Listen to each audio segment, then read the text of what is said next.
Yep, it's going. All right, here we go. Let's see, there it is. Okay. I've been playing this all weekend, but I'm playing it one more time. In 3, 2, 1.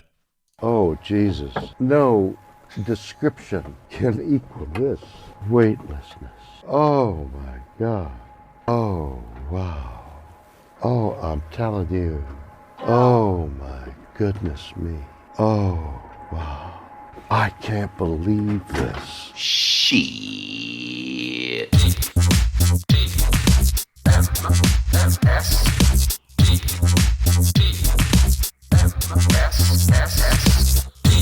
Sit down and listen, punk. This is the morning stream.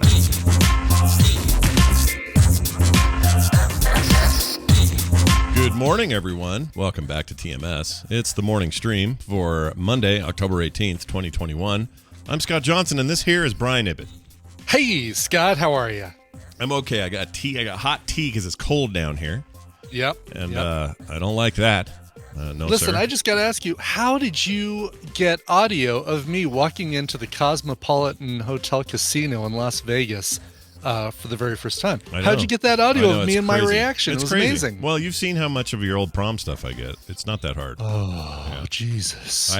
Oh, Jesus. Oh, the weightlessness. Oh, Jesus. Oh. I like that everybody's been putting up.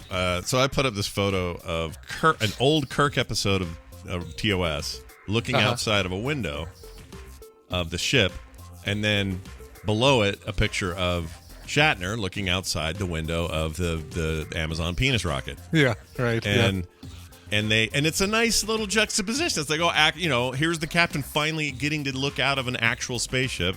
So to me, it wasn't even as a joke. It was like, oh, this is a nice thing. Like it's a full circle, like the world completing itself. But then someone sent me one of Shatner looking out the window, terrified from that episode of the Twilight Zone where there's a creature on the wing. So now that's even better. I never even thought about that. What a great... So now we need somebody to take one of those photos and Photoshop a little gremlin on the outside. No, we don't need... Oh, what we need is somebody to take that Twilight Zone video and put his voice going, oh, Jesus. Oh. Even better. I could do that. To the Twilight Zone video, yeah. Oh, Jesus. I like people that say Jesus. They don't get a whole Jesus. Oh, Jesus. Jesus. Oh, Jesus. It's good stuff. I mean, he's obviously just, completely That's spelled weirded with out. 4 Z's, by the way. Yeah. Jesus. Yeah, you gotta. If we ever do 3 that, 3 E's and 4 Z's. Yeah. But if they, I assume they had a photographer on board that took like proper pictures because they always do. Or I don't know. That's there's 4 people up there. I don't know. That's true. These people are paying whatever $250,000 to get up there. One of those Echo robots they announced the other day. They got one of those. Right. See, there you go. One of the drones, one of the security drones that flies around your house when you're not home. It goes through your underwear drawer. Yeah. Those are great. Everybody wants that in your underwear drawer. Anyway, shout out to Tracy Haley. Yeah. So one of our own, Tadpooler, who I guess the first time I met her was in 2015. And the reason we met them was under similar circumstances. She was up at Snowbird, which has a higher altitude, which means less oxygen. And she's got a lung thing that will sometimes kick in depending on, altitudes and things. And so we helped get her to a hospital. And then she was here in Salt Lake for a few days after Nerdtacular, recovering and all this stuff down in the valley. Anyway, she's an awesome person and always really great in the chat room and the Tadpool and the Facebook group, all this stuff. She's just a great human being. And she's in the hospital, went to the ER last night because her oxygen dropped to like 70. And they did a COVID test. It was negative, but the doctor still thinks she has COVID, which is an interesting thing. They just keep getting a negative test, but they think she's got it, or else, because they have no other explanation why it's dropping like this. So anyway, she's there and being held for tests, and they're gonna try different things. And anyway, just be thinking about her. Wish her the best. All that. Send her your Tadpool healing vibes. Tina mentioned this to me last night. Let me know, and so I immediately jumped in here to make sure that we we gave her a shout out today. Because Tina's on Facebook way more than me, maybe even probably more than you. No, way more than me. I guarantee it. I'm barely ever on there. In fact, Kim found it. So you're same as me. Our wives are the ones that informed us. There you go. Mm-hmm. And she, let's see, I got this message from her. Let's see if she's updated it. Okay. So she's being held overnight for observation. She told me, let's see, crossing my fingers, it'll be just one night. Thank you so much for checking in. Okay.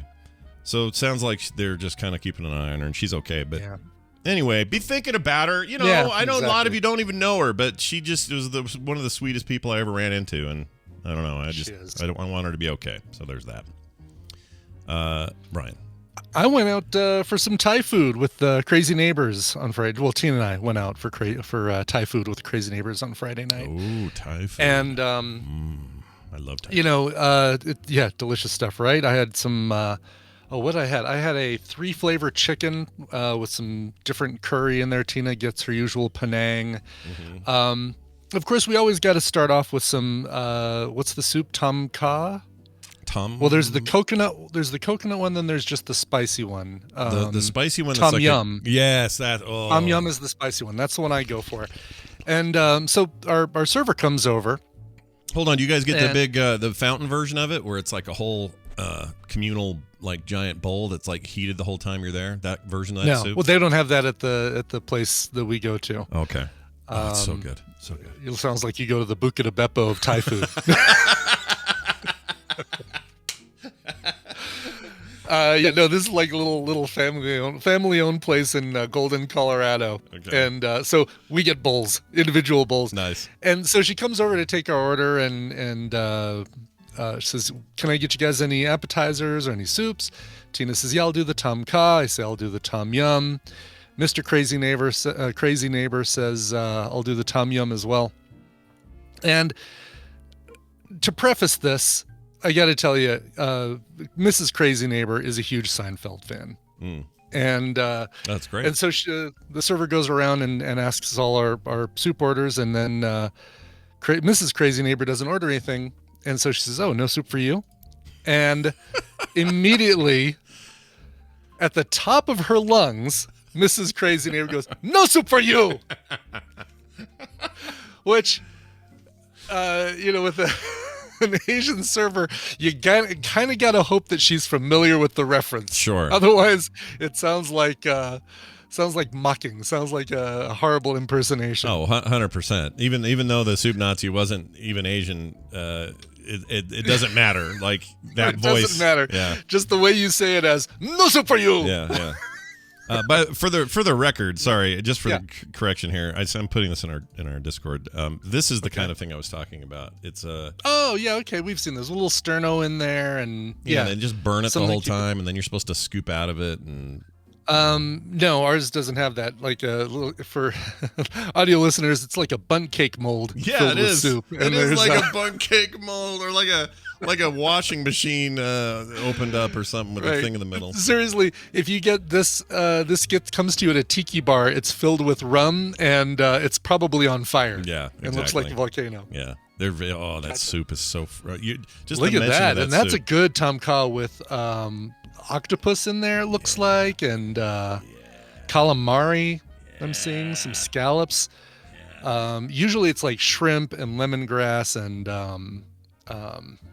not bok choy, whatever it is that they use that's kind of bok choy like. There's also there's a little reeds of something in there. That's what I was trying to remember. Not bok choy. It's like something else. And it's really hard. You don't want to be chewing them. They're hard. You got to basically I got one of those, and you basically put it on the side of your plate, and you don't eat look those. At it for the rest of that's the fiber for a Klingon or something. Exactly. It's like bamboo shoots or something. Yeah.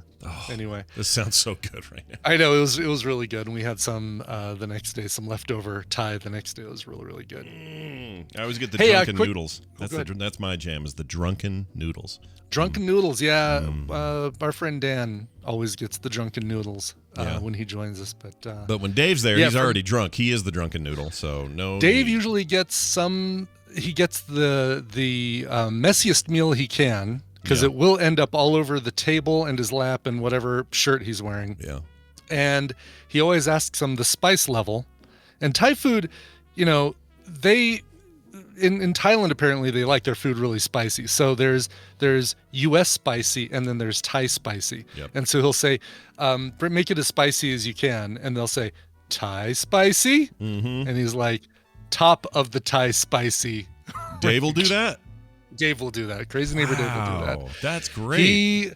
I don't know how he tastes the food. I don't either. Because I feel like the inside of his mouth has to be one big callus. Yeah. After eating everything like that. You'd have to be. My brother can do it, but and Kim can do it a little better than me, but I always have to do American spicy there. I can't. Yeah, same here. It's like, I'll go medium. I'll go two in the menu, 2 little red hot chili peppers. Just and Flea those are and hot. Anthony Kiedis. It's still hot. It's just still. Yeah. Just a Flea and an Anthony Kiedis. Did you just? Yeah. Yes. It might be a good defensive mechanism, actually, his order of top of the Thai spicy, because nobody ever asks to try his food. Like, everybody else be like, oh my God, that looks really good. Can I try a bite? And like, oh yeah, please help yourself. Nobody ever says, ooh, can I try a bite of the thing that has steam coming off of it that looks like skull and crossbones? Yeah. Because you're going to die. That stuff is so hot, and I don't know how they... And sometimes they'll screw up and bring you the hot one, or we'll have it delivered, and we'll have said 2, and they'll send 4. Right. And and we'll all kind of die. We'll all just die. Like, nope, can't do it. Yeah. Everyone passes away or comes close. Thai food though. Oh. Thai food's the best. So good. It is amazing. All right. Well, that's fantastic. Also, a reminder, we're doing the Playdate this weekend. Now, this is the fun thing about Friday's Playdate. It means that everybody can show up. It's not just a Patreon closed stream. It'll be here on the Twitch channel. And we do it at 2 p.m., same time as we do the show normally. But this time, we're doing it in the wake of the brand new release of the latest Jackbox collection, Collection 8. Yes. And it's got this animation drawful thing in there. Which I talked to the Tadpool. So they all did their Saturday Tadpooligans get together. And I said, oh, hey, have you guys done the new Jackbox 8? And they're like, oh yeah, there's some great games in there. So how is Drawful Animate? Because to me, it feels like this is going to be a thing that is going to take everybody a long time. Like, all right, do your drawing. And then it's like, come back in 5 minutes when everybody's drawings are done. Sure. I guess you only get two screens. So it's like a back and forth animation thing. Kind of like, what was that? Was it Dr. Katz? The animation thing in the 90s. The Squiggle Vision stuff. The therapist. Yeah, right. Whereas like, dude, everything would be 2 screens and it would just kind of go back and forth. Yeah, a bunch of those guys went on to, they're now Bob's Burgers people, those people. Oh, are they? Yeah, there you go. Or the Everybody Wang Chung Tonight video is another good comparison. But like a low data GIF, really, is what you're making. Low data GIF, yeah, exactly. Okay. And they say, yeah, it's okay. It's not great. It's okay. I think you and I are gonna like it a lot more than most people. They say there's something in there called Job that is great. That's gonna be a lot of fun for for the Tadpool. Okay. Job. All right. So you had me at job, but if there's 2 jobs, all right. It's job. Okay. Job. Yeah. All right. Well, we'll do that. We're doing 8, and it's I've already got it. Just gotta play it, and we'll do that Friday. So if any of you guys want to be here and be a part of that, please do. We tend to give preferential treatment on those episodes to patrons who are there, and we'll pull them in first. But it doesn't mean others can't play. And certainly, we almost always have extra space, and there are a lot of games where the audience plays as well, and are as important to the outcome of the game as the players themselves. So. Yep. And as far as I'm concerned, these are some of the funnest things ever made. So y'all should come check it out for sure. What they need to do is get with the What the Dub guy and just load that or make that part of Jackbox 9. Make it a just make it part of the collection. Do it. Yeah. Why not? Absorb them. Absorb them like the bog. Assimilate like a bounty tissue on a particularly pesky spill. Absorb it. All right, speaking of absorbing, we're about to absorb this guy. I don't know if we're absorbent enough to absorb one Brian Dunaway, but we'll try. Hi, Brian. Oh, hi, Scott and Brian. Oh, hi. How are you? Hello, How- Brian Donald. How are you guys doing on this Monday? Oh, you know. It's a Monday. Yeah. Just kind of making it happen. It's Monday. It's a Making Monday. it happen.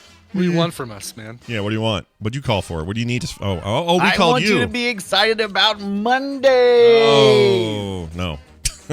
I'm the anti Garfield. You are. You like I mean, Mondays? I'm not against Mondays, He but I'm hates- certainly not as excited about Mondays as I am about Fridays. You're not for it. Do you... What's a Friday? What has a Friday ever done for you, Ibbot? That's true. Wait, hold on. Do you like lasagna, or you must hate it then? If you're an anti-Garfield, you hate it. I am. I'm anti lasagna. It's too much. It's too many wet noodles and meats and cheese and oh my god. That sounds great right now. Yeah, it And then I'm does. always tempted to eat garlic bread with it, and then I smell like garlic breath the rest of the night. You My brush your God. teeth 20 times, it's still there. Yeah. Could we just talk? Could we talk for a while on a weekday morning about something that I'm allowed to eat? Yeah, no kidding. Something that Noom is okay with? Oh yeah, Noom. I forgot you doing that Noom thing. Doing the Noom. So is pasta never an option on there? That's moon backwards. They It never- is, yeah. Which is the only You're thing going to the moon. I think they just said what 4-letter .com is available. Noom, great. Let's use it. Do they let you eat any pastas at all? Or no? They let me whatever I want. It's just a matter of They don't if I own get to me. eat anything else the rest of the day. Like I basically, it's telling you how many calories you're supposed to eat. This is something you could do without paying anybody, right? You figure Yeah. out how many calories a day Yeah. you're supposed to eat. Right. You stay within those calories. You don't need an app to tell you to do that. But yeah, this one you just enter and it's like 1 bowl of pasta. Right. All this stuff is just like having a digital accountability buddy. All those services, exactly. whether That's it's what Weight I- Watchers or whatever. It just takes That's all really the. what I'm paying for. Is I'm Yeah. paying for someone on the other end to say, "Oh my gosh, you sweet come on, summer David." child, would you quit eating zingers?" Yeah. Oh, a zinger sounds Oh, good speaking too. of gross stuff, I saw Twizzlers yesterday. Which I I'm sorry. I almost Twizzler called it wrong. breakfast cereal. Twizzler I'm wrong. breakfast cereal. I'm wrong. I said Twizzler, but what I meant to say was red Sizzler. vines. Don't get Oh, mad. red Don't get mad. vines. Bleh. However, they were discolored. I'm like, what's wrong with these red vines? Are they bad? No, they were candy corn red vines. I'm like, get out of here. Were they red? Wait, are they? That's So they're disgusting. not red then? So they're like No, they're not red. yellow, They're not even orange, red white vines. vines. Yeah, they're like orangish. Not even a good orange. Did you get them, or did you decide? Hell that, no. What do I look? Do I look crazy? I don't know. Like it seemed like you went and got a McRib in a drive-up for us once on a live show. So I don't know. That's a McRib. You're in a totally different food category. Yeah, that's true. I'll give you that. Candy Well, corn. Brian, it's good to have you here. We're gonna play a game. Oh, good. And we're gonna try to win some prizes for some lucky winners potentially. I guess either way right. they win these things. But Brian, tell us what we're doing today. Yeah, someone's going to win and someone's going to be a runner-up. Welcome to the Morning Squirm, a back-and-forth trivia game where our players will match wits on topics that would even gross out Jason Bloom. Scott and Brian will take turns answering multiple-choice trivia questions, and if they get it wrong, the other player gets a point. The player with the most points after 5 questions wins the prize for their contestant, and we're pulling contestants from members of the Tadpool that aren't able to listen live. So, Scott, you're going to be playing for Braxton D. of Lexington, South Carolina. Is he? what? If I experience Braxton D, does that mean I'm not actually giving birth yet? It just feels You're like not I am? actually pregnant if you're Okay. experiencing Great. Braxton D. Got it. I'm just north of Lexington. Oh, you are? Really? Oh, cool. Oh yeah, very very close town. Yeah, You're also I just- once dated a girl from there. Whoa. From the Lexington. And her name was Braxton. Woo! Now you- Brian, you're now gonna you be know playing too for much. Somebody who's also just south of you, a little further south, Robert D. of Lakeland, Florida.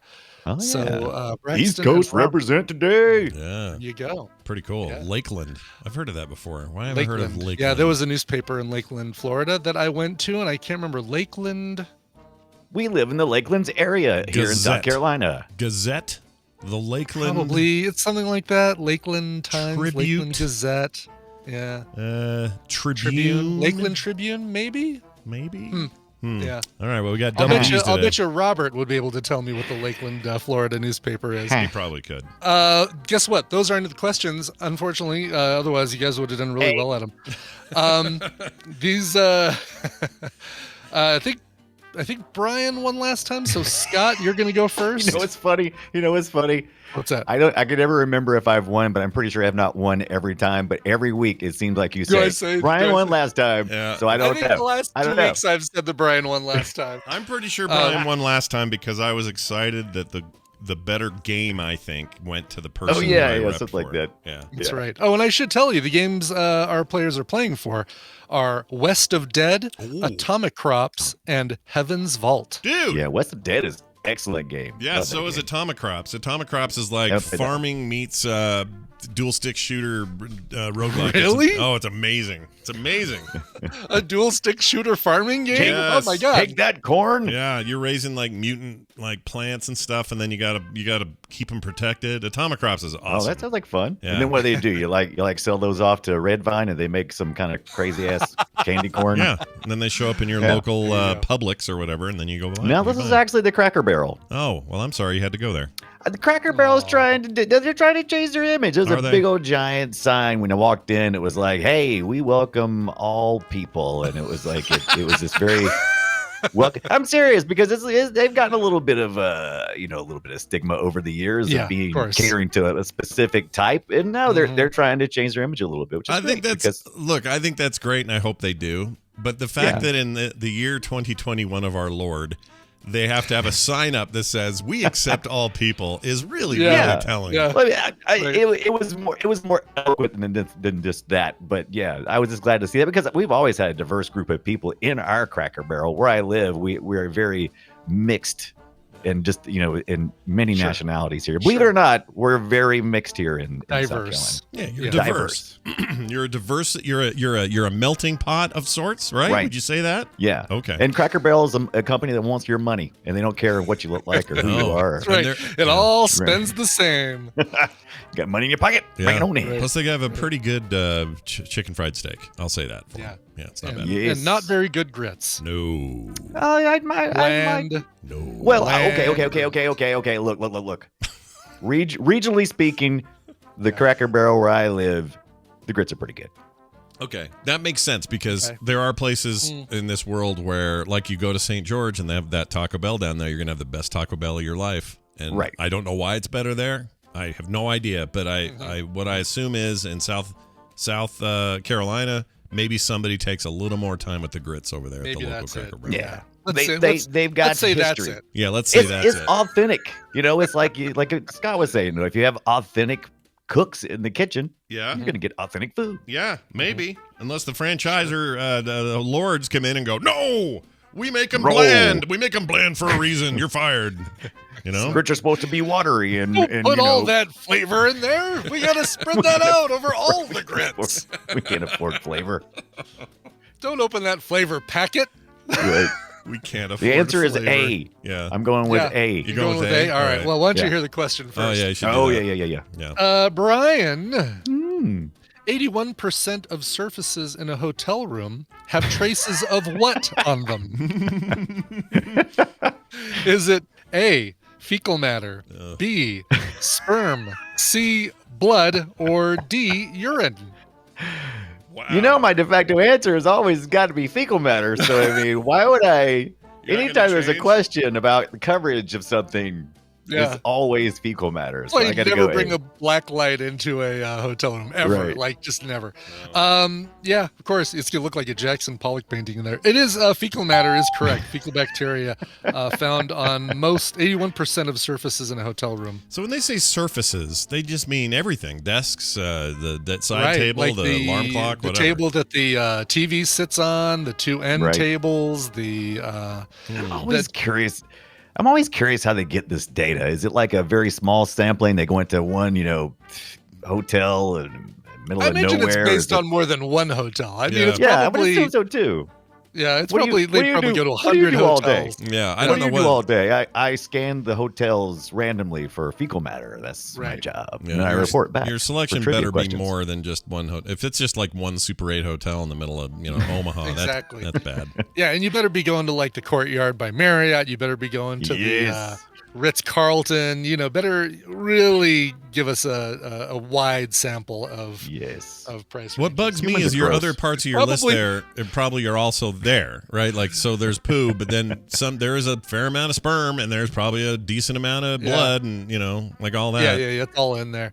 What I think this means though is that there's some places that maybe have trace elements of 10 or 15%. Right. But that means to balance out to average to 81%. That means there are a lot of places that have 100% of their surfaces. Yeah. I thought maybe I was crazy, but everywhere I go, I feel like I smell shit. So maybe that's what's going on. Everything's just covered in a thin layer of fecal matter. You can go to Costco and get those small packets of wet sanitizing wipes. Take those with you on every trip and just wipe everything down when you get into the hotel room. Yeah, why not? They're doing a better job of cleaning it before you get in now, but I'm sure they are now. Yeah. But still, it's all relative. So if it was a bunch of fecal matter, it's now just a little less. It's just less fecal matter, but there's still fecal matter, right? It's just a lower amount now. Exactly. All right. JC Calhoun's like, thank you for explaining how averages work. JC Calhoun, it wasn't a matter of explaining how averages work. It's just a matter of saying that means there's probably a lot of places that have 100%. I've been thinking more since we've been through COVID and everything, and we've talked about aerosol drops and stuff. So does fecal matter escape with our farts? Is that what's going on? We got like a fine spray of probably. Or I think people just go to the bathroom and they don't wash their hands afterwards. Then they go and they work at the desk, or they open the sliding door and go out on the balcony and use the table and chairs out there. And they're drunk because they were out all night with Bill from marketing. They're there for some local conference, and the guy he forgot to use toilet paper. He's just walking around with his nasty I want to hand. apologize for going deep dive on that question. I apologize. Go ahead. Oh, believe me, we've got plenty of deep dive to go. Scott. Yeah, great. This is great. A threadworm sounds tiny and relatively harmless, right? Sure. Wrong. Do you know where these parasitic threadworms come from? A, out of a child's butt. B, out of unwashed fruit. C, out of your pet's butt. Or D, out of the human ear. I don't know what a threadworm is. Well, if you knew that, then you might know the answer. Yeah, this is unfortunate. Knowing where they come from is half the battle. Threadworms.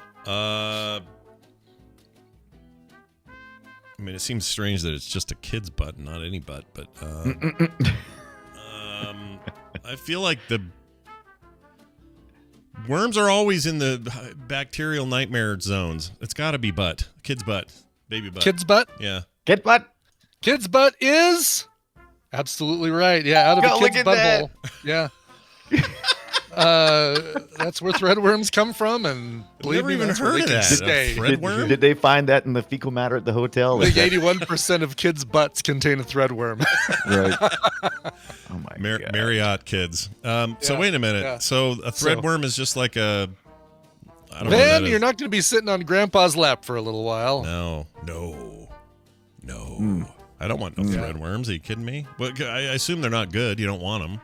You want me to send you a photo of a threadworm? No. I'll look it up later if I want to kill myself. Yeah, particularly in children under the age of 10. They're white and they look like small pieces of thread. Ew. How do they get them? Oh my God. Okay, I'm looking one up. Don't ask. I don't know. Yeah, I don't know. I looked one up. That was a mistake. Yeah, these are horrifying. Not going to speculate. Yeah. Okay, I don't want to know any more about these. Yeah, I think we've learned all we want to know. All right, scores tied 1-1. Back to Brian. Two butt questions. Go ahead. We got a third butt question. Sure. Hey, you'd better think twice about giving that cuddly koala bear a hug. Koalas are known to easily infect humans with which STD? Is it A, gonorrhea, B, herpes, C, HIV, or D, chlamydia? Okay. I'm glad you got this one. This is impossible. Right. Well, I'm going to kind of eliminate HIV. I don't think that's as common there. Okay. Right. I'm not saying that's Australia. Well, I don't know. You would have seen because they didn't get the blame, right? Because when it was the Reese monkeys. Yeah, they didn't get the blame. We didn't point the finger. So, but herpes is very because we think of herpes as just down there herpes, but it's in a lot of places on the surface of the skin in humans. Yeah. And so Cold I'm going to go are usually like that. Yeah. I'm going to go with the herpes. All right. Herpes. All right. Is it herpes? No, it's not. Give me my God, other. your remaining choices are Yeah. gonorrhea, HIV, or chlamydia. Two great choices. I'm just gonna. It's total guess. Gonorrhea. Gonorrhea is also incorrect. It is chlamydia. Damn it! Oh, That's right. You chlamydia. still got the point because Brian went with herpes. Brian has herpes, so you got the point. Yeah, you good. Yeah. You know what it always. Spread that rumor. Spread that rumor around. Yeah, mush that one around a little bit. Oof. Right. So, any reason why they have such a high rate of chlamydia, and why I didn't you would look want it to hug up. one? I didn't go deep on that. All right, one that's to fine. find That's out, fine. We don't need to know. We don't need to know. It's just Yeah. facts. It's fine. Yeah. It's fine not to know. Yeah. Still would rather hang out with a koala than a kid with threadworms. All right. Brian. No, I'm sorry, Scott. You get this one. Scott. Diarrhea. Go ahead. While not overly common, agrizoophobia is a fear of what? A. Ant farms. B. Zookeepers. C. Teddy bears. Or D. Living near a zoo. Give me the name pronunciation. Agrizoophobia. Agrizoophobia. Zoophobia. So agoraphobia is a fear of crowds. So I'll even type it into our Discord here so you guys can both see it. It Agora. is- I thought it was agoraphobia. It was. It is, crowds. but agra. The reason I'm saying that is I think it's that proximity to a thing. Words. Right. Makes Agrizoophobia. sense. So I'd say that one, nearness to a living zoo. living near a zoo. Yeah. No, the giraffes have gotten out. It is not living near a zoo. Damn it. Damn it. Brian, the remaining choices are ant farms, zookeepers, or teddy bears. Everybody's scared of the ants. Ant farms. Is the answer ant farms? Sorry, I wanted to pull this one up. Is the answer ant farms? No, it is not. Oh. It actually is. Well, this says teddy bears, but I'm Okay. looking online and it says it's a fear of wild animals. Okay. Oh. Yeah. Hold on a second. Interesting. So Oh, zoology. I typed it wrong. So zoology, is, it's animals in general, not just a zoo, right? Like. Yeah. Well, but see, this one says teddy bears. Like I'm thinking, right. stuffed animal teddy bears, not. Yeah. The point is, So neither there it one of is. us would have got it, even if you did. even if it was on board. Agrizoophobia, the fear of teddy bears. There we go, right there. Oh, Jeannie, What about your? Do you have any? Do you have any like a Teddy Roosevelt fear as well tied into that, or is it totally just the small stuffed animal teddy bear? Just the small stuffed animal teddy bear. It's interesting. I'm Right. saying If Jeannie's here, we should ask her what, because she's. Oh no, that's Muppets and stuff. it's Never mind. puppets. Yeah. It doesn't count, right? They're not in the same. I'm class. afraid of Muppets. A Muppet puppet / bear. I'm just afraid of animal. Oh, okay. Ah! Yeah. Is there a different spelling? Ah, God, Agrizoophobia. That's interesting because, morbid fear of wild animals is what the Free Dictionary is coming up with. So, you know what? I think I need go a ahead. term for being afraid of getting the trivia question wrong. That's what Ibbot has. He Oh. will. He That's my doesn't. He doesn't fear. like It it. totally is my fear because I really don't want. Mm-mm. Don't want. The All right, you know emails. what? We're throwing that question out. I'm giving you guys a replacement. Yeah. Besides Oh, the replacement fear, question. Ibbott's fear of getting it wrong is actually called Veronicaphobia, is what that's called. It is. Oh my God! It so is. Yeah. Yeah, that's a recent Don't forget development. about in she this has That that thing. is, fear, doesn't she? Yeah, in his 40s, recently he got that. acquired fear. Yeah. It totally is. Yeah. All right. So who? Let's see. And Scott living near answered Zoo, that one, Scott, but he got yep, it wrong. Yep. So Scott, you get this one. Okay. An 80-year-old man living in a remote Iranian village went how long without bathing? Was it 5 years, 10 years, 40 years, or 60 years? Without bathing? Without bathing. An 80-year-old man living in a remote Iranian village went how long without bathing? 5, 10, 40, or 60 years? Ironically, is about as long as he's seen another human being. Yes. Let's go with. Feels like 60 because he would have decided to do this when he was around 20, and he's like, "Yeah, I'm gonna never bathing again," and then just Like, I'm not going to break my streak. What? Yeah. I've got a streak. he's I'm got not a streak bathing going. for- Exactly. It's like me. I'm never gonna puke again. All right, so it's got to be 60. It is 60. Yes, very Yes. good. All right. Point to Scott. All right, last question. This one goes to Brian. Scott's already won the game. Before I forget to say this, real quick. So if you go 60 years without bathing, yes, do you even stink? In other words, are you just even stink, bro? Are you just part of the earth at this point? Like yeah, because it's like terminal velocity, what with terminal smell, right? Once you get to a certain point. Right, I was gonna say once you get to a certain level, I think you just always have that stink. I don't think you stop stinking. I think you plateau. Okay, so you just hit some ceiling and then you're always that stinky. Yeah, exactly. Okay. It's like you probably visually look like Pigpen with a cloud around you as you walk around. It's just a stink cloud. Oh, poor Pigpen. Wait, you guys ever do any stuff on learn anything about the USS Indianapolis? No. You know, the one that delivered the bomb and then that was on the way back and sunk, and all those sailors were out in the sea and there was all kinds of bad stuff going on. No. No. Sharks, people, cannibalism, all kinds of just really haven't heard things. of it, Brian. Get on with your story. Anyway, have you heard about the part where the point being, I want to go a little slower since it's really bothering Ibit. The point being is the fact that some of those guys, it was so traumatic because it was in the water for days and days, and they couldn't even take baths. Yeah, so I was curious. I'm like, it's like it wouldn't be, it's not totally unheard of that people wouldn't go, heck, maybe decades going, nope, not bathing. Yeah. There's some people, keep the water off me, folks, or somebody who's done that, but it just seems like you'd hit such a crescendo of smell that you'd cease to smell. I don't know. Right. But I think Brian's in the right. chat room are saying that this is also from Jaws. And Quint was from the P Squared very nicely asked, "You've never seen Jaws?" Right. Yeah, Quint does make a reference to it in the movie. Oh, he does. That he was on the Indy. Yeah. Oh, that's the same thing. Right.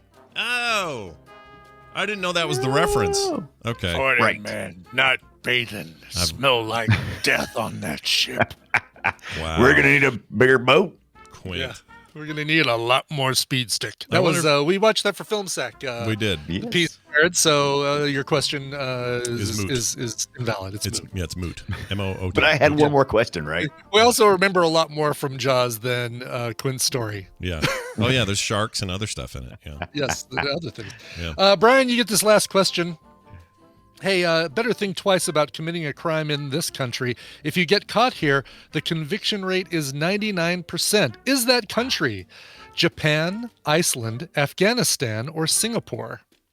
Is the United States? It wasn't in there. Why was it in there? United States was not in there, yeah. Because if you get caught here, it's like 50-50 depending on who you know. Yeah. Who your dad is.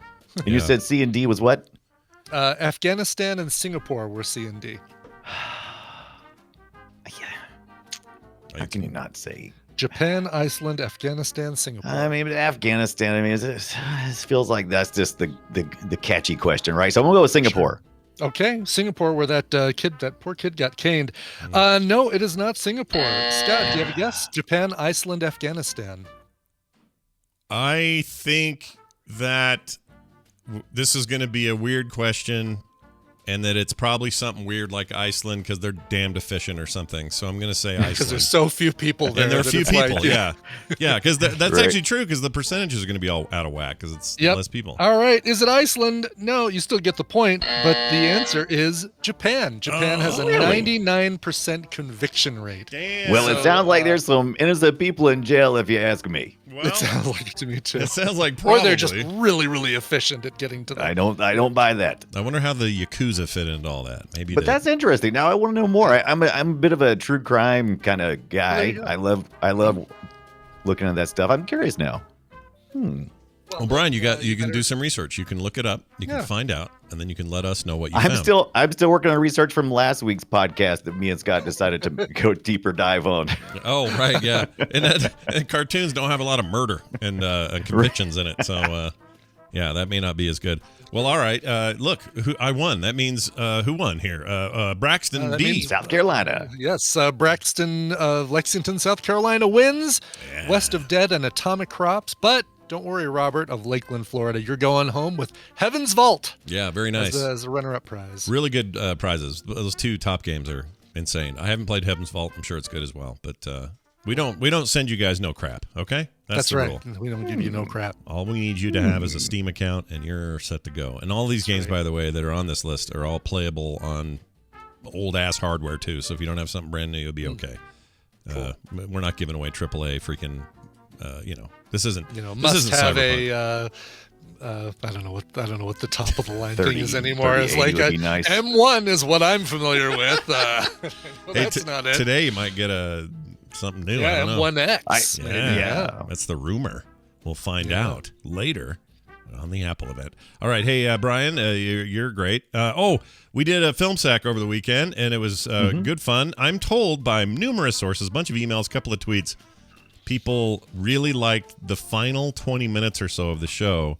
I saw that on where Twitter, we went like super tangent, and do. people loved that. I don't know what we even talked about. I don't know. What did we I think talk we about? just went on a big tangent about other movies outside of The Fog. Yeah, you can't think what we're talking about, can you? I know. I was like trying to remember what the heck did we watch? Well, because I watched Lords of Salem and The Fog. Yeah. Yes, you did. Thank you for taking that one for us. He took one for us. That. By the way, that's the other thing I wanted to mention about the veto that we do use once in a while. Most of the time, we'll get maybe 10, 15 minutes in and go, yeah, this isn't going to do it. Mm-hmm. Ibit watched that whole thing. I watched the whole thing because it started to pick up halfway through, but just not enough. It was just still like, oh my God, this is so slow and like art for art's sake. I love you, Rob Zombie, but this was some self-aggrandizing bullshittery. Yes. Yeah. Yes. And the fact that Brian still used his veto after he watched it, knowing that he was going to have to watch something else. I know. I could have made you guys say, you know what? Screw you guys. I'm going to make you watch it. Yeah. Okay. So it was during our email discussion, and we were talking about Tony Todd, and then we talked about sprinkling baking soda on something. Oh yeah. If that would kill the xenomorph. Yeah. And I don't know how I still don't know where we did. I got to go back and listen to what we talked about. Was it a chat room says we talked about James Bond? Is that what we did? Probably. Yeah, we were talking about who would who's going to be the James Bond replacement after Daniel Craig. Must have. I don't remember what we did. Well, anyway, I'm glad that 20 minutes worked for everybody. If you want to know what the hell we're talking about, check it out at filmsack.com or wherever you get your podcasts. Right. And it's the long-running, much-beloved film show called Film Sack. It's been around forever now. 10 years, 11 years. Good Lord. Wait. I'm sorry. 12 years. Yeah. 12 years. No, I thought 2007. Didn't we start that in 2007? No, 09. I thought 2000, yeah. 09. Oh, 09. Okay. Yeah, 09. Right. And it's been around for that long and is covered in fecal matter. Yeah, don't look at Film Sack under a black light. Yeah. Much like the Boop Show, which will happen today at 3:30 Mountain Time, all covered in fecal matter and some sperm, if I'm not incorrect. That'll be today at 3:30. We're going to talk about indie games, and I found one that will surprise nobody that I like it. That's the hint you'll get from me. I played the Rift Breaker, now the Xbox Game Pass. Zerg Rush. Oh, a game I played and did not like at all, so I can't wait to hear what you think of it. I know. While I was playing, I was like, oh, Scott would hate you knew I was going to hate it. You knew it. Yeah. It's just, if you got tower defense in your game, F off. F right off. Yeah. Not interested. Oh, is that what? So that's what that game is. Kinda. It's got all the stuff that Scott hates. It's like the tower defense. It's got the Zerg Rush that Scott's not terribly fond of. It's also got the natural disasters that just randomly happen. Everything. Does it ask you for to buy crystals every 2 minutes? No, none of that. But the guy, I didn't see that yet. The fighting and the battling stuff is cool because it plays like you're playing sort of like a Diablo action RPG, but you're in a giant mech, which is really cool. And that stuff's great, man. It's so cool. But then the minute they start doing all that base building and defense crap, I'm out. Yes. So we'll talk about that today as well. But I liked it. Yeah, well, I know, and that's what's good because you're gonna speak for those people. I admit I'm just not my thing, but that'll be today at 3:30 Mountain Time, right here at frogpants.tv. If you want to watch it live, or you can check the podcast out later at frogpants.com/boop or wherever you get your shows. All right, I think that's it. Hey, Brian Dunaway, anything else? Yes, I'll be streaming tomorrow like I do every week where I play video games for the Boop Show on the Twitch. Go to twitch.tv/Brian Dunaway. That's me. Subscribe, like, do whatever you want to do. Kiss our collective butts. All right. He's gone. Okay. That'll be the end of him. All right. That's all about enough out of him. That's enough out of you, boy. Now this. This is the info we've been waiting for. That's right. It's time for the news, and it's brought to you by Bacon. Huh. Good God, y'all. What is it good for? Absolutely everything. Say it again. Do you need more bacon in your life? Well, you're in luck. Zoe Brings Bacon now has merch featuring art by the wickedly talented Scott Johnson. Visit bit.ly/Zoe Brings Bacon. That's all lowercase. ZOE Brings Bacon. And get your bacon swag today. I've got some of that bacon swag myself. Bacon swag. Yeah, I do swag. too. In fact, I wish I was wearing it right now, but I'm not. It's too cold for the tea, but I need Wear a the hoodie. mask, but it wouldn't sound good on the podcast. I want to get a hoodie, like a big old hoodie. That's what yeah. I want. I like my hoodies. Good hoodie weather. Good hoodie weather. Oh yeah. Isn't hoodie a word? Isn't it also nasty? Is like a nasty connotation for hoodie? Oh, right. Like It's like it's short for hood rats or something like that, right? Oh, Which is is it? like kind of a Maybe that's negative it. term. I think so. What am I thinking of? Oh, you know what I'm thinking of is Hummer. Oh, well, yeah, that's also a different Yeah, thing. very different thing. Yeah. All right. But not always a bad thing. No, not always. Hey, we found a new, and here's some science for you, and Bobby's not even here. He's probably in the chat. A new type of carnivorous plant found in the mountain bog. Oh, no. Run. Oh, no, not mountain bogs. Yeah, run, not walk.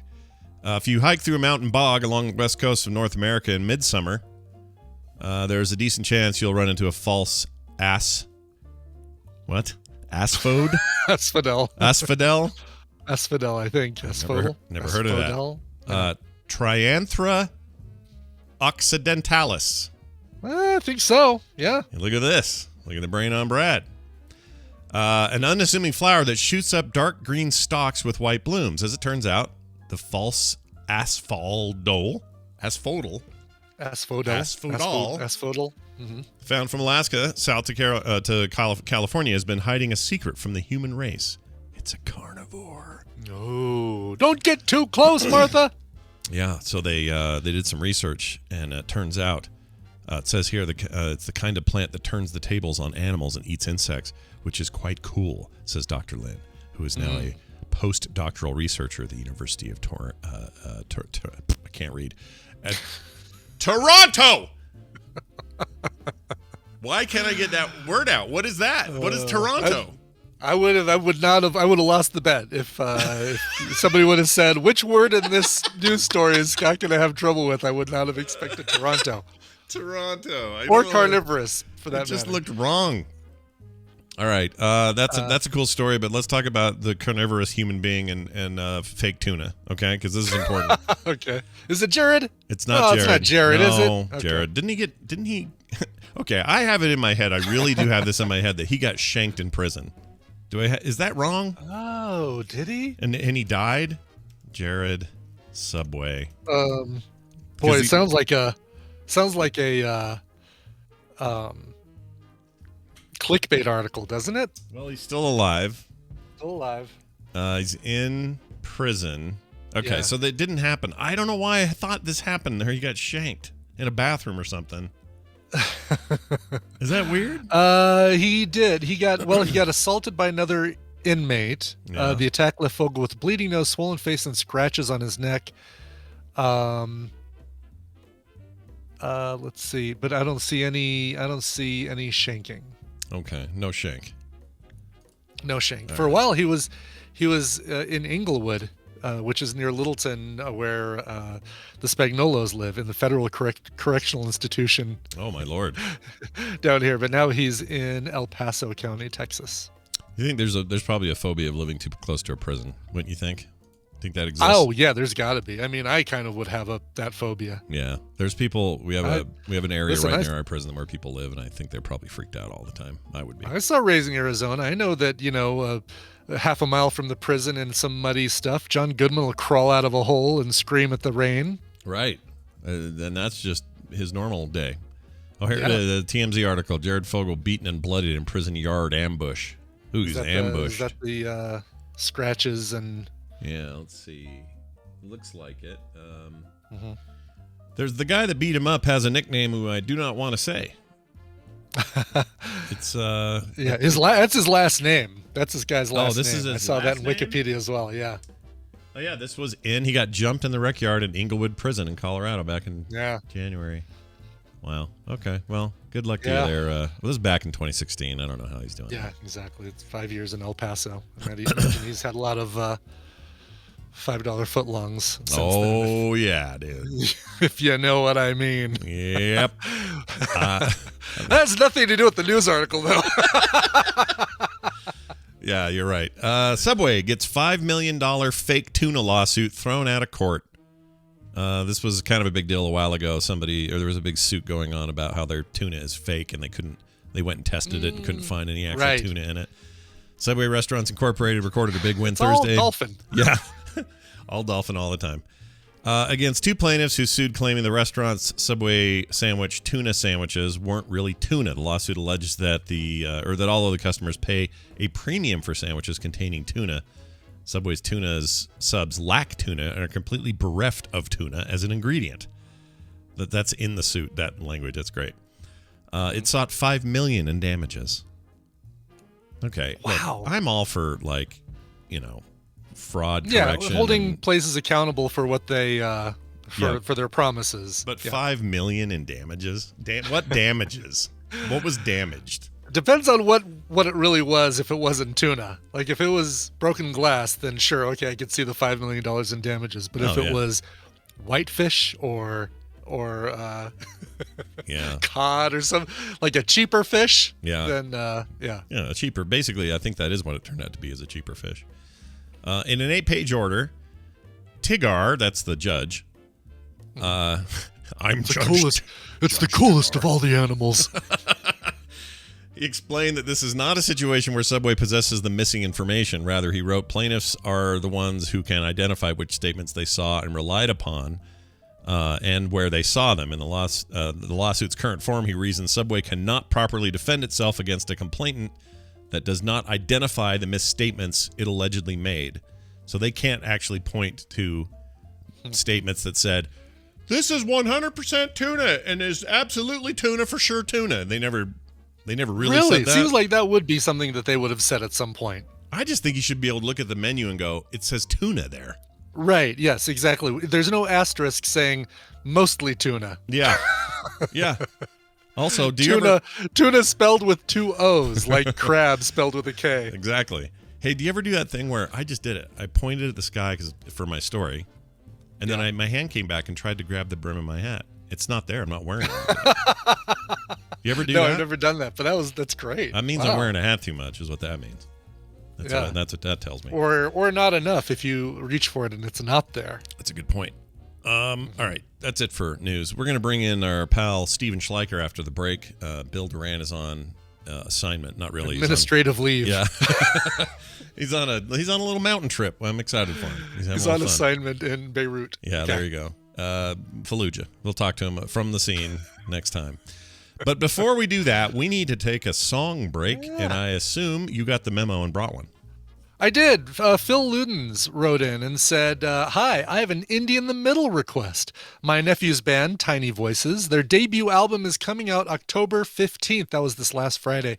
And they just released a single from the EP called I Don't Even Like Lobster, which is also another problem with Subway's food. This is available at Linktree/Tiny Voices. That Linktree is linktr.ee/Tiny Voices. The EP, brand new EP, is called Where the Time Went. And here is the first single from that. It's some nice pop punk for you.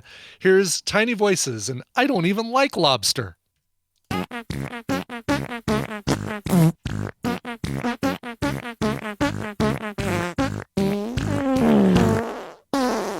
What the F are you doing in here?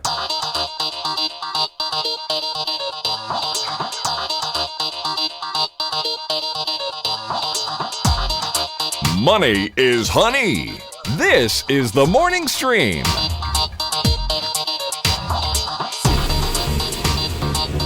And we're back. That song once again. That song you just heard was Tiny Voices. I don't even know which word to put the emphasis on in this thing. It's I don't even like lobster, or I don't even like lobster, or I don't even like lobster. Like there's so many ways you could the places you could put the emphasis and get a different thing. I don't even like lobster. English, man. Anyway, that's from their brand new EP called Where the Time Went. That was Tiny Voices. Real quick here, Carter was it yesterday or the day before? We were having a conversation, and she says she believes that the word boot is the most multi-use, as in its spelling of B-O-O-T, not a changed spelling, but same pronunciation, that the word boot is the most versatile word in the English language in that it's being used in the most places and not being spelled different. And I tried to think of another one. So, Brian, let's just have a quick little game here.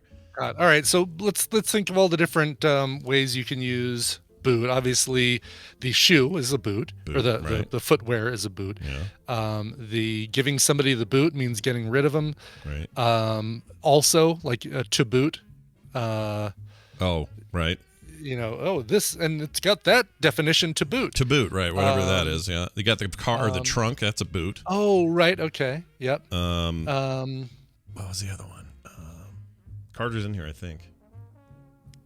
Let's see. Maybe it's only 4. I think we came up with 4. Boot. You've been boot. Rainbow Bright says boot also means stupid. Really? Oh, it also means start your computer up. Oh, boot. Yeah, boot your computer. Yep. Yeah. Okay, that's good. Boot. Some people use it as throwing up, like booting. Right. Okay, so there's another one. Boot. Young police officer. I've heard that one. Oh, really? Okay. Yeah, Brian already did footwear. Codes from home. Mm-hmm. Yep. Das Boot. I don't think that's it. Fire somebody. I mean, getting rid of something, giving it the boot, but I guess firing. Yeah. Oh, right. The car, tire, and parking enforcement, the Denver boot. Oh, the boot. Yeah, the car on your tire, the metal right? thing you put on, yeah. So far I'm at 8. 8? Yeah. Okay, that might be all there is. So then a bunch of people in the chat said the F word is the more versatile word, but I can only think of maybe 4 uses. Yeah. I'm not going to get into those so much, but listen, if you ask David Spade, he would say that dude has the most different definitions. Yeah, that's from true. That bit that he used to. His solid 10-minute set included dude. Yeah. Dude. Yeah. Set or something like there's something like some very similar or simple word like set. Set might be one too, yeah. Set, because you'll set something down. A collection of things is called a set. Your TV set, which is a single thing, yeah. Cassette. A sunset, the way what. I can't believe I said cassette. Never mind. Ignore what I just said. Cassette. Yeah. Ignore it. An Alanis Mora set. Right. Yeah. A movie set. Yeah. A sunset. Yeah, all these things. I think set is. Set. We need an official. Yeah, set. We need an official listing. Boy, this is good. I like this. Yeah. EA Ferris says set is the winner. Well, then we believe you, EA Ferris, unless Tally tells you to F EA Ferris. Holy cow! JC Calhoun again with the facts. Guinness Book of World Records. The English word with the most meanings is, drum roll please. Oh wait, I have one. Oh no, I didn't put it in here yet. So instead, I'll play this guy. Diarrhea. All right, go ahead. Here we go. Set. It is actually set. 430 senses listed in the second edition of the Oxford English Dictionary. Also contains the longest entry in the dictionary at 60,000 words. Wow. So okay. Set. There you go. Yeah. We did it. We did it on the show. Carter, I'm sorry to disappoint you. It was not the word you thought it was. Yeah. You need to set your expectations lower on whether or not. Sorry about that. All right. Let's get Steven in. She set a boot to find the word with the most definitions. There you go. All right. I don't know his name. Majorspoilers, that's who. I always start typing Steven and it doesn't do anything, and then I realize, oh yeah, his name is Majorspoilers. And so why do I do that? I don't know. Yep. But here's this. TRPW, get credit. Yeah, of course. Steven Schleicher. Steven Schleicher. Hey, look who it is. It's Steven Schleicher from Hays, Kansas, who does everything Majorspoilers-wise right from there, and it's great. Hey, Steven, what's going on? Oh, not a whole lot, Scott. Good morning, Brian. What a Good lovely morning. setting you have behind you. Yeah, I agree. Well, thank you. Yeah. Nice set. I have a nice set of collectibles Yes, you that I've do. set upon the wall and set on the bookcase. Yeah. And Your microphone's got a nice setting. yeah, right. Set down a spell. No, I'm all out. Set. I'm out. Set. That's all I got. Set your watches for fun. Oh yeah, Jeannie says now you're all set. So that's another good. Oh yeah. one. Yeah. Oh yeah, set, There you go. dude. Set, versatile word. That's pretty good. English is weird. Hey, Steven, it's good to have you here. Boy, we're basking in the light of the Fandome Wow. event. No kidding. A lot of stuff happened there. Did you watch the whole 2-hour No. plus stream? No, I was at a soccer game, the final soccer game for my son for the season. So For me, that would be all the more reason to watch the full 2.5-hour stream. oh no, they won, so it was good. Yeah, It was that is really good. That is good. Yeah, but Support there was a your lot kid. of stuff. Some people are. I see some people saying this wasn't as exciting as last year. I'm looking. One of the problems is they put this across all of their Warner Brothers channels. Yeah. So like if you go to the DC feed, they've only got just under 1 million views. If you go over to the Warner Brothers feed, it's got a certain number of views. The HBO Max has a set number of views. So I think they may have kind of watered down their overall view numbers by spreading it across multiple YouTube channels. But still, I'm going to bet they had over 1 million people watch this in a 24-hour period, and there was some good stuff there. Yeah, I agree. Lots of good stuff. Yeah, I recommend the YouTube channel that's got each of the bookmarks. Yes. That's the DC. That's the way That's to do the it. DC one. Yeah, That's the DC. That's a really good way to do it because then you can just jump to the next one and jump to things you want to I see. will say this though, Yeah. annoyed as all get out I was at the time. I sound like Yoda. No, annoyed as all get out I was. Anyway, I'm watching, and the thing for Black Adam is on. Right, they're talking about it, and I like the first bit where it's James Bond talking about everybody, and I'm playing Hawkman, the next guy, all that. That stuff's great.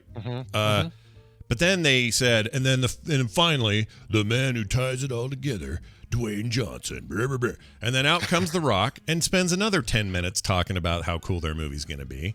And then finally we see the teaser at the end. And the teaser's great.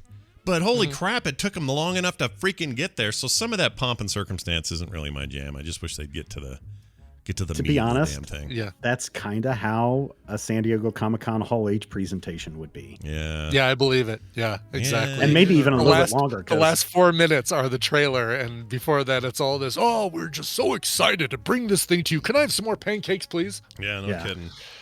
I do like, and he's in a couple things. Dwayne Johnson, like, he almost should have his last initial begin with C because he is so DC. He's like got Black Adam. He's doing the voice for Crypto in that Crypto. animated thing. Yeah. Yep. Which I'm weirdly excited he's in about. the That's the Jungle way you Cruise, do but that. that's You not animate DC. that, and then I care. That's how I care about that crypto thing. If you were doing that in real life, like a live action version of the Crypto Dog and his friends, F off. F right off. But do it in 3D animation, you'll sign me up. I'll watch your dumb movie. That sounds great. Yeah.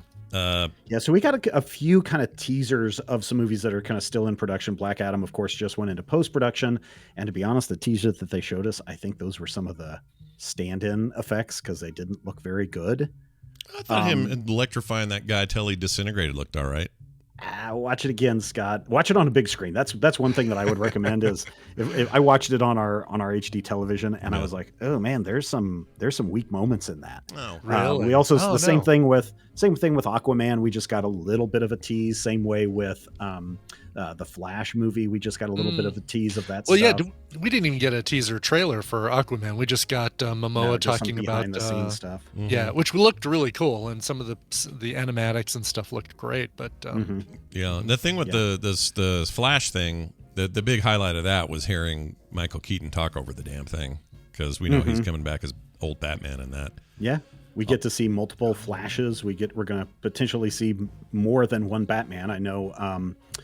What's his name? Ben Affleck has said that he had more fun playing Batman in the Flash movie than he did in the Snyder Justice League. Oh, that's So, weird.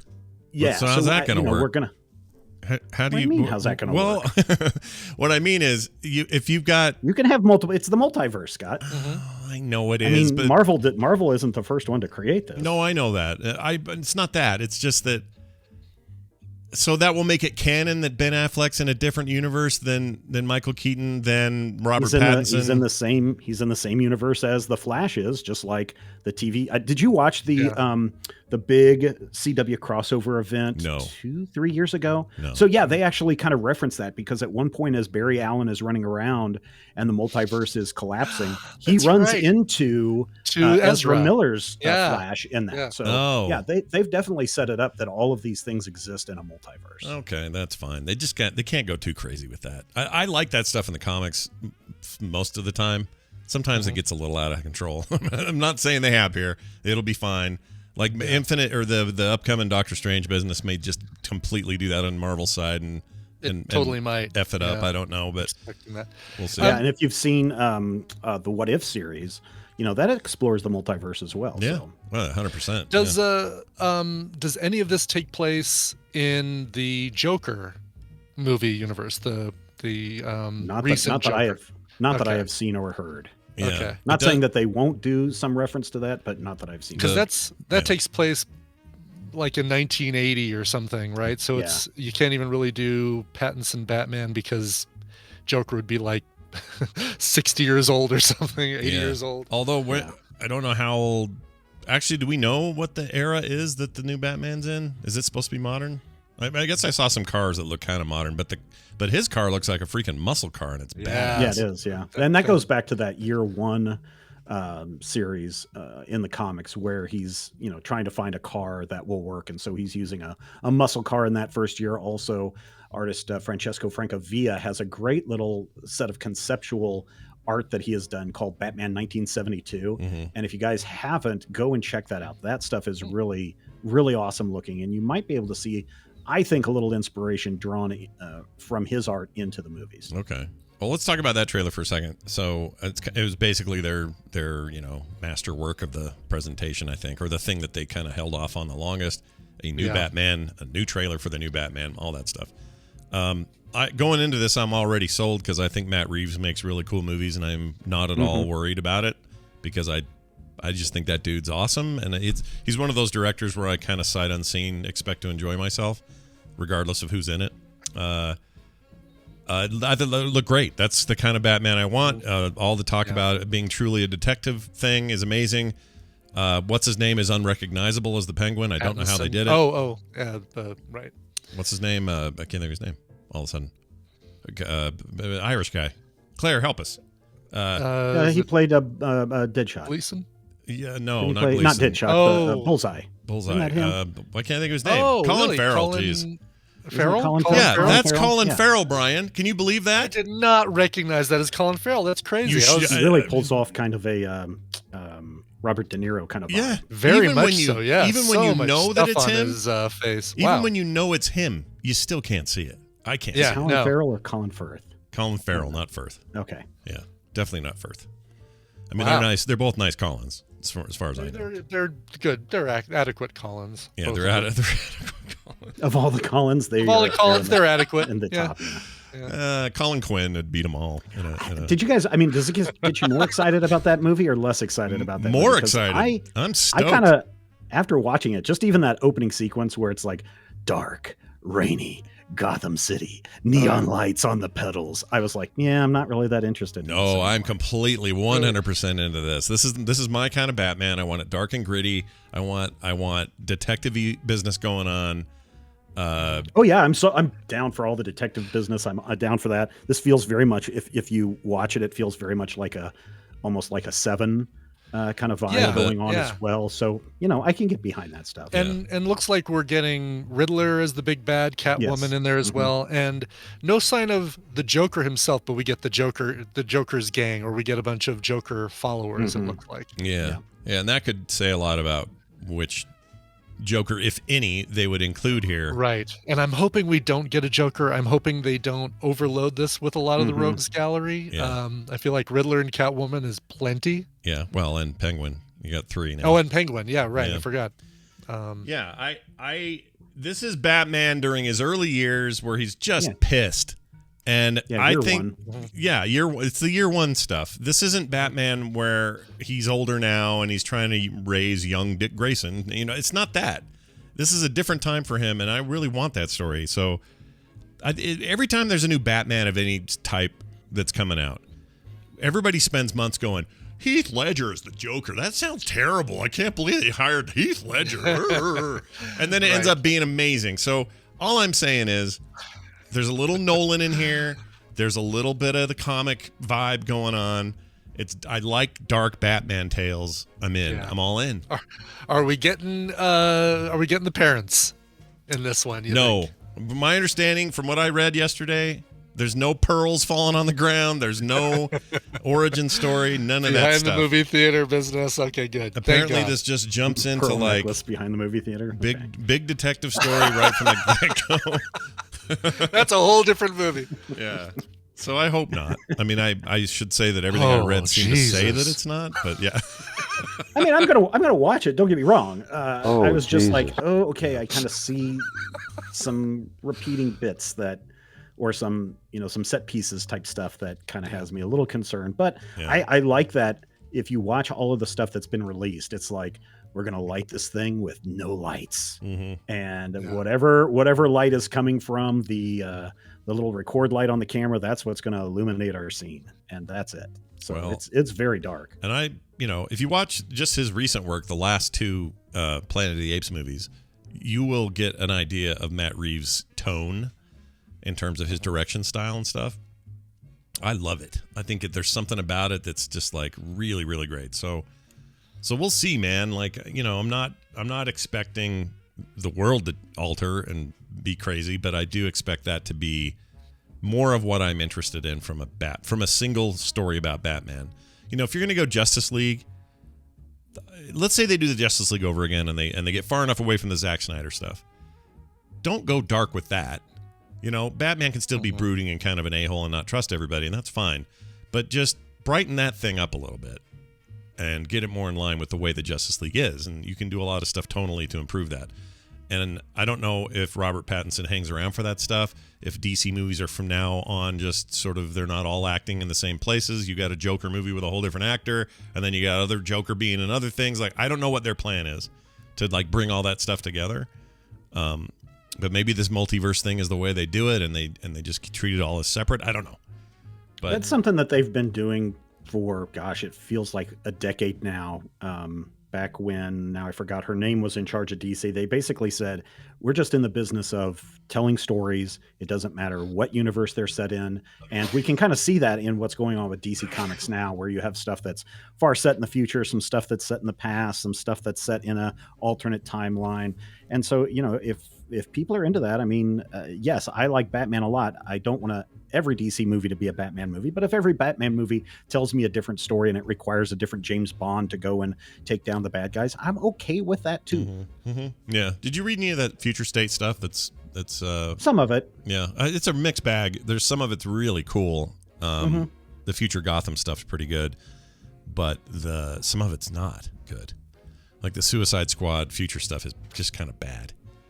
There's some stuff that's the way with everything. Some stuff's going to resonate with readers, some won't, and that's just the risk you take when you do this. Now, of course, some of this was supposed to be that big G5 announcement that was going to happen about a year and a half ago, before the big upheaval took place at DC and Warner Brothers. And now they're just like, well, some of this stuff we already put the work in, so we might as well continue it. And some of that stuff has been successful enough that they want to continue some of the Future State stuff.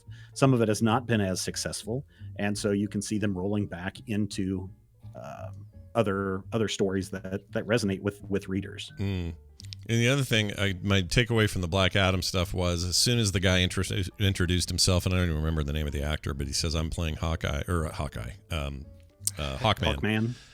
Hawkman. My brain went, okay, just stop there and let's just make a Hawkman movie. Let's go do Hawk World. Right. Let's go nuts with Hawk World. I would love it. Oh my gosh. Well, it depends on which version of Hawkman you're talking about. I know you're talking about that. Was it third or fourth reboot of Hawkman with Hawk World and everything? Yeah, I'd love that. I would be very keen in archaeologist Hawkman, who stumbles upon the Temple of Ra and is blessed with the superhero abilities in like the 1930s, and do it as an Indiana Jones meets superheroes thing. I'd be okay with that too, actually. Any of that. I just like Hawkman a lot. So Oh, is that the guy from Leverage, J.C. Calhoun? That is who that is. Oh, yeah, he's cool. I'm all in for Hawkman. Black Adam, I just think Black Adam's shaping up to be interesting. And, effects-wise or whatever, I don't know, because I guess I wasn't paying close. I'm going to watch it on a bigger screen today. It's fine, but when I watched it, I was like, oh, you can see where they're cutting away because they don't want that special effect to be on screen super long, or else they're doing that to make sure that there's at most a PG-13 rating. Was there anything in this presentation you had heard maybe rumors about that didn't end up happening? I think pretty much I go back a couple of weeks or maybe last week when I said here are things that we can expect. We'll see looks of all of these kinds of things. What I didn't expect was the Aquaman animated series that was announced. Oh yeah, for HBO Max, and then that looks great. And then a fourth season of Young Justice was announced at this event, and both of those shows dropped on HBO Max either the same day or the day before or something, because I sat down and watched the fourth season of Young Justice on Saturday night when we got back from soccer. Was it the entire season or just some episodes or No, they do for Young Justice it is new episodes every Thursday. The first 2 episodes are out now. Gotcha. I don't know what the timeline is on Aquaman. My guess is it's also going to be weekly, but I don't know what day it's released. Okay, I got to catch up on also, that. new Doom Patrol stuff was shown. And season 4. Stuff. I'm so excited about Doom Patrol, and we get a little sneak peek at the Titans season finale. And Pennywise going to be continuing. Pennyworth. Pennywise is the clown. Down here, Batman. Yeah, exactly. Pennyworth coming to HBO Max from Epix and continuing there. So that was great because that was like the only thing you'd want to subscribe to Epix to watch, from what I hear, is Pennyworth, and now it's coming to HBO Max. Which, that's good, right? That means it'll probably have a longer life over there, or at least I hope so. Like Doom Patrol, I think Doom Patrol was doomed had they not had Max right around the corner. And then we saw that happen with Swamp Thing when it was on the DC thing. It kind of flopped, and then once they moved it over to the CW after they canceled it after that first season, suddenly they're like, "There's a lot of people watching this thing, but we can't bring it back because we tore the sets down. So we're gonna have to move on with something else." That sucks. That sucks. Bad timing, you guys. What are you doing over there? I mean, they're trying something different and something new, and you got to remember when you look at what DC was doing. We had Hulu, Amazon, Apple TV was just coming up, and Netflix. And this is, Warner Brothers kind of jumped on, especially with the DC stuff, a lot of original streaming programming before Paramount did its thing, before, some of these others came out. So I know DC seems to stumble a lot, but they're also in that innovator bleeding edge stage that other companies are not. They let Warner Brothers stumble and fall, and then they're like, "Oh, here's where they made the mistake. We'll do this right." And then Scarlett Johansson sues Disney Plus. So there you go. All right. So one other final thing that's not connected to this, I just wanted to ask your opinion. I actually have a theory about this, but why The Last Man got canceled for a second season, and it's not even done with its first season. I have a theory. Okay. I think that show, for good or ill, really wanted to be social commentary for our day, and do it in a way that this like juxtaposition against a backdrop of all men dying at once, and then what would that mean, and all the stuff, and then the trans issues that are built into it and stuff. Like, what does all that mean? I think is all worthy of story, but I think what's happening, this is my theory, I think that they wanted it to be commentary on today, and I think people want to escape and don't want to have 24/7 commentary about today. I think people want their television, even their dystopic, apocalyptic television, to take them somewhere else and not just constantly pound into them the issues of the moment. Because the issues of the moment are everywhere else you look. If you're on social media, you're watching the news, or you're doing anything else, you are constantly hounded by the issues of today. And I think people wanted to escape, and that show didn't perform that well. Partially, I know some people just straight up don't like it. I was enjoying it. Yeah, I'm still digging it. Yeah, I like it. I just think the commentary's so center of it that it's throwing people and just making even people who fully are like into this, like want this kind of discussion to happen, I think are just weary right now. We're just tired. You may be onto something there, Scott. I mean, certainly they had a very diverse writer's room, very diverse crew that was working on this. I'm not going to buy the argument that some people will probably claim, and you're not claiming it, so I'm not trying to put words in your mouth. No, I understand. But the wokeness of the show killed it because people don't want wokeness. That's not it. But you're right in that the time period in which this show was released, and we have to remember that this show was in production and trying to be in production for a decade probably. Yeah, since the comic hit, really, right? Yeah, but there is a trend that we can look at zombie movies, for example, or the zombie genre. In times when there is good economic progress, when the unemployment numbers are low, when consumerism is high, the zombie genre becomes super popular. But when that wanes and falls the other way, then the zombie genre kind of falls out of favor. And so we can kind of track that. Same way with vampires and looking at trends in sexual disease transmissions. At times when there is very little pandemic type stuff around sexual disease, vampire genre increases, and then when that stuff comes up into focus, the vampire genre decreases. So yes, when we're in the middle of a pandemic, the best time to release your pandemic show is definitely not in the middle of a pandemic. Right. I agree. I totally agree. I think some of that's going on. I mean, everyone's going to have their own take on this, but a show either succeeds or it doesn't. If it was succeeding wildly, then they wouldn't have canceled it. So right. What are the reasons? And I think if people are not watching, it comes down to that. And there's talk of them getting picked up by somebody, but I don't know. I hope so. I really do hope they do get picked up by somebody, because the creator or the showrunner on Twitter had said that they are actively shopping this around. And so who knows, it may wind up on HBO Max, going forward. But Netflix, at this point, I wouldn't. Like at this point, I wouldn't keep my hopes up too high. Yeah. Well, there's always more. Don't worry, everybody. Genre fiction, no end to it. We're going to keep making it. Oh, yeah. No, I mean, you're going to be able to find other shows that are like this. I mean, the things that during a pandemic, go and look and see that should have been big hits. There's the one, I think it's on HBO. It's the one about this kid and the world is turned into like kaijus. I haven't heard of this. This came out like a year and a half ago. I think it's Love and Monsters. Oh, Love and Monsters. Yeah, Love and Nicole recommended that. I have it on my list to watch, but I've not gotten to it yet. Yeah. I mean, it's a really cute show, and the whole family enjoyed it. But had this been a non-pandemic time period, and everyone is dying from this plague and giant monsters, this movie might have been a big hit. But instead, it's just kind of like, I want something. I think, as Carter said in the chat.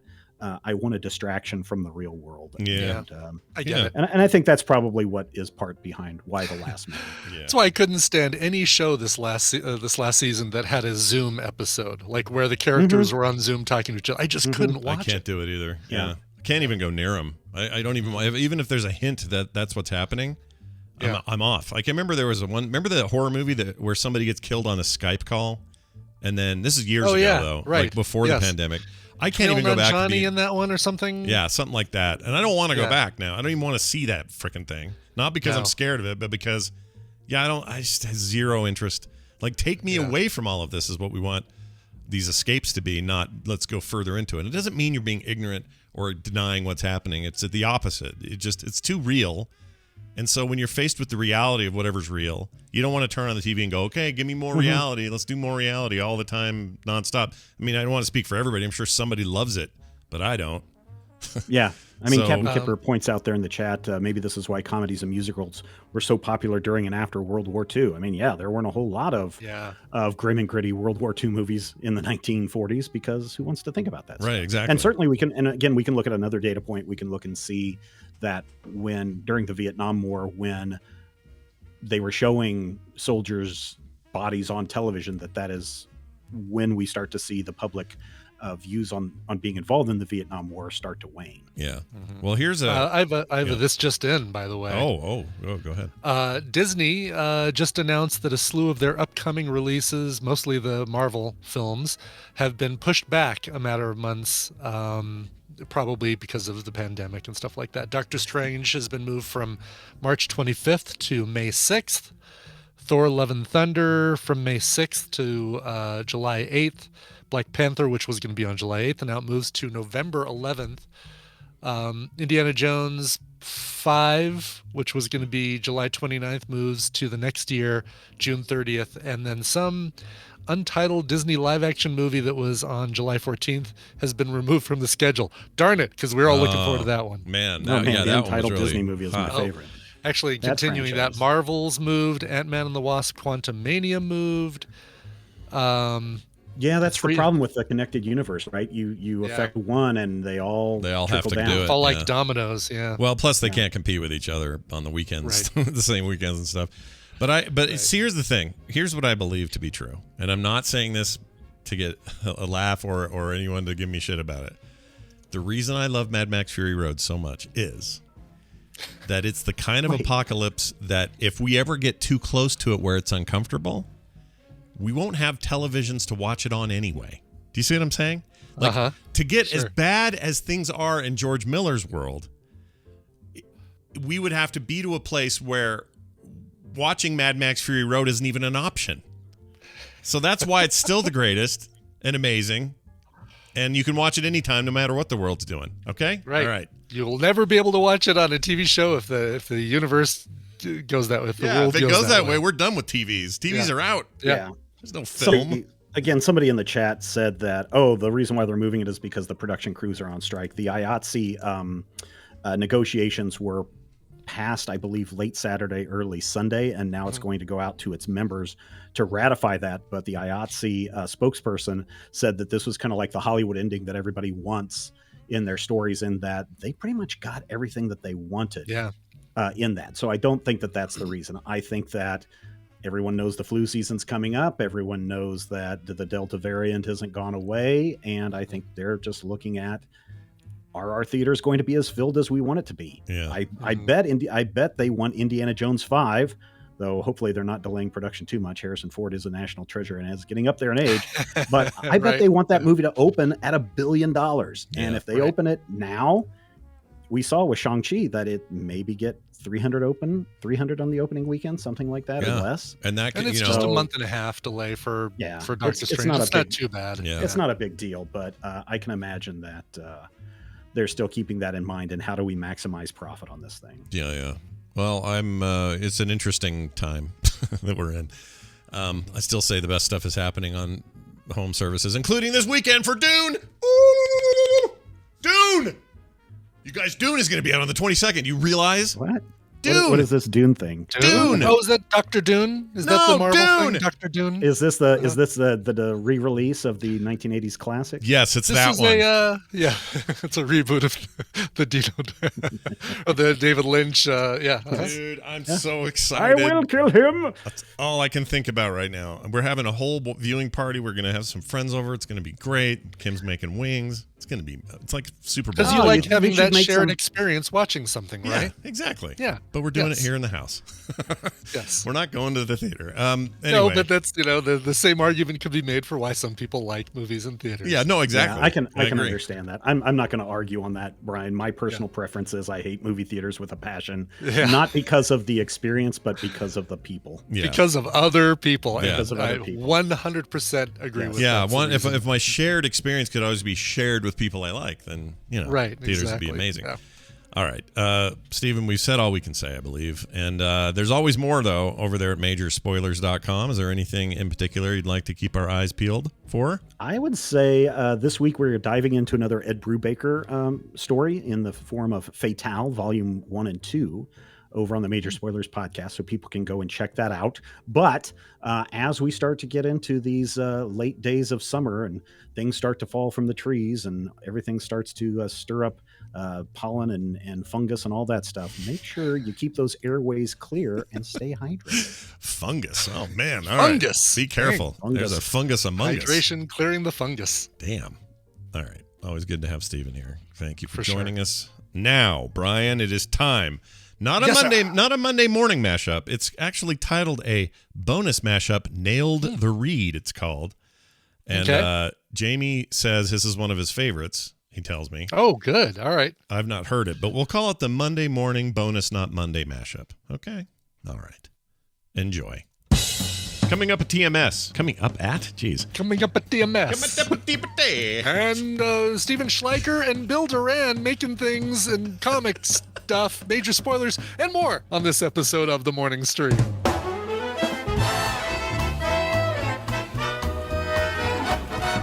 We read it now. Okay. Oh, shit. Klobuchar lizard throws a book. Try that again. Klobucharizard. Oh, Klobucharizard throws a book. Sex Worther. Sex Worther. I can't say it. There have been 0 days since the last MF. Shit! Brian thought Tom Nook was Watto. No, it's not what that says. Yeah, it does. Oh, Sorry. Brian bought Tom Nook from Watto. Los dos mofs hermanos. Dos. It's not a computer language, it's dos. Yeah, let me do it again. Los dos manos. Ah, shit. Las dos mofs hermanos. Close enough. Your foot vagina. Sorry. 4-foot vagina model was my whole cover band name. Your foot vagina. My foot vagina. Iron Dagger Stranger. Wait. Iron Dagger Stranger. Try again. Iron Dagger Stranger. Try again. One more time. Iron Danger Stranger. Bonus noodles. Stick to the Denver hub unit. Stuck in the Denver hub. Let's do that again. Stuck in the Denver hub. Oh my lord. Hold on. I'm not going to be able to do my last one. Here we go. Jury duty. Shit, I'm reading class. Here we go. I don't like naked ladies. Sorry, I do like naked ladies. That word isn't in there. TikTok teens try tubbling. Oh, shit. Do you not Howie Sorry. Do not get Howie Mandel wet.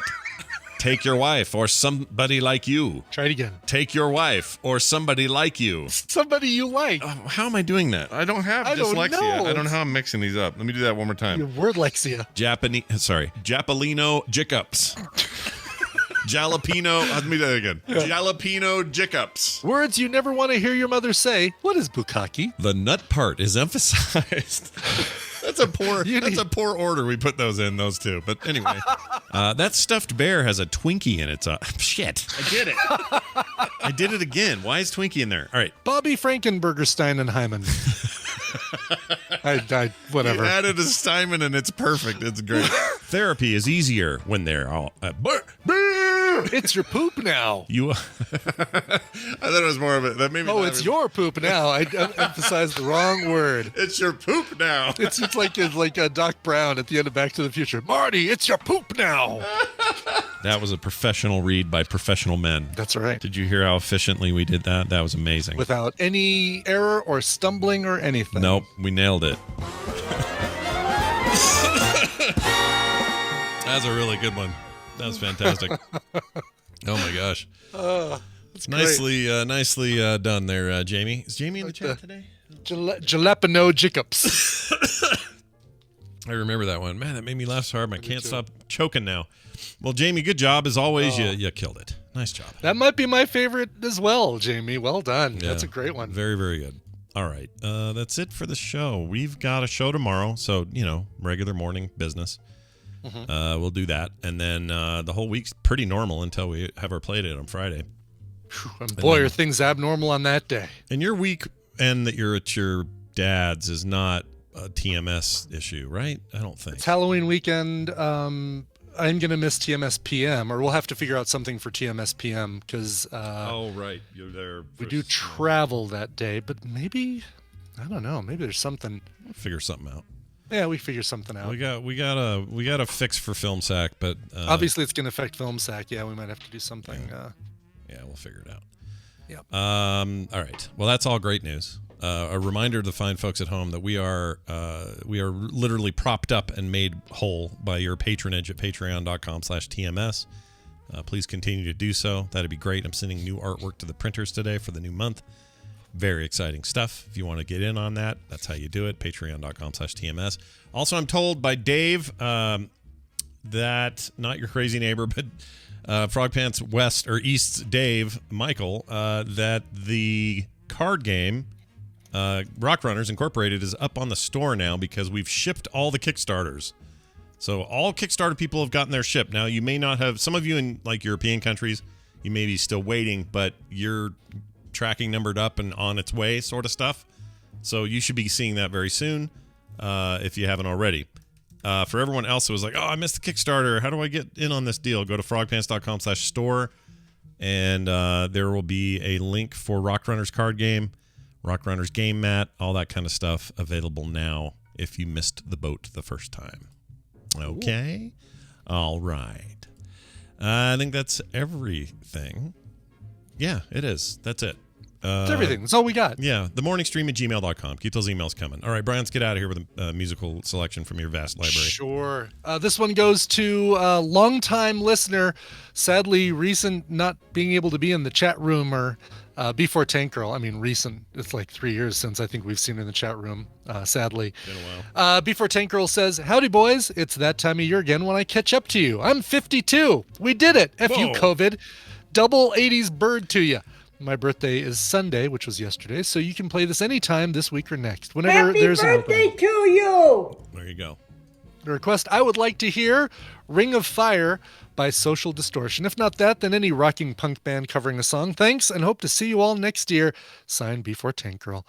Hope to see you soon as well. You were such a fixture here in the chat room for such a long time that not seeing you in there is still kind of jars me. I'm not gonna lie. Yeah. All right, Ring of Fire, everyone, it's a Johnny Cash song, but he wasn't the first to do it. Anita Carter actually recorded the first version of Ring of Fire, June Carter's daughter, and then Johnny Cash covered it from her. But this version is fantastic. It's from Social Distortion's self-titled album from 1990. Here is Social Distortion and Ring of Fire. This show is part of the Frog Pants Network. Frog Pants Network. Get more shows like this at frogpants.com. I thought aspects of it seemed slightly fake. Oh, well, that's not a nice thing to say about a show. Slightly fake. We worked very hard